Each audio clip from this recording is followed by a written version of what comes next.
turn right of business. Who better to join us than the one and only Kate Moody? Good evening to you. How are you? Hi, Mark. Great to see you. Starting with a look at the state of America's labour market. Yeah, and what's being called the quit-demic, by some people anyway. An unprecedented 4.5 million American workers quit their jobs in November of last year.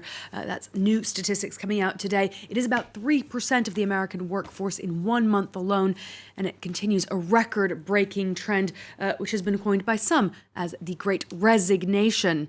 Now, a high rate of workers leaving their jobs is usually seen as a sign of confidence in the economy and their ability to negotiate better wages. Some people, however, have cited uncertainty about the pandemic and family care problems as reasons for leaving their jobs. All that has contributed to the imbalance in the number of unemployed people who say they still want to work and employers' ability to recruit enough staff. The U.S. Labor Department reported 10.6 million job openings in November. That's slightly lower than the previous month, but still historically very high. Data show there are roughly 2 workers for every 3 job openings at the moment in the United States. 2 workers for every 3 job openings. It's something to consider, isn't it? Now then, staying in the US, a non-American car maker has become the country's bestseller for the first time in nearly a century. Kate. Toyota, Mark, sold more cars in the United States than General Motors in 2021. It is the first time since 1931 that GM has not claimed that top spot at the end of the year. GM said on Tuesday it had sold 2.2 million vehicles in the U.S. last year. That's a 13% drop from 2020. Japan's Toyota, meanwhile, sold 2.3 million.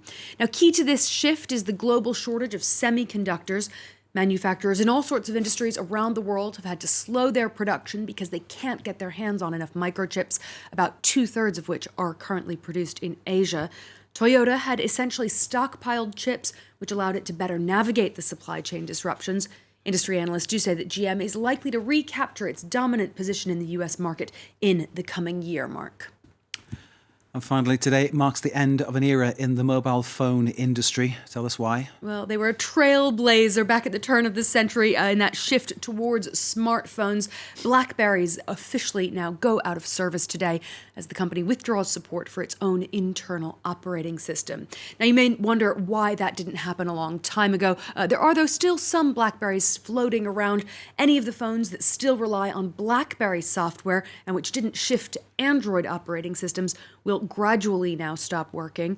As recently as 2009, BlackBerry held about 20% of the global mobile phone market, but it quickly lost ground to Apple and Samsung with their touchscreens and apps, and it remained a device for business use, not for pleasure. By 2016, it had stopped making its own handsets, licensing its brand out to other manufacturers. Now, BlackBerry does still exist. It's a company that now focuses on cybersecurity software, but the days of what were once known as the Crackberry mark are officially over. Indeed. I remember when I first got one, I just couldn't put it down. But, you know, things move on, don't they?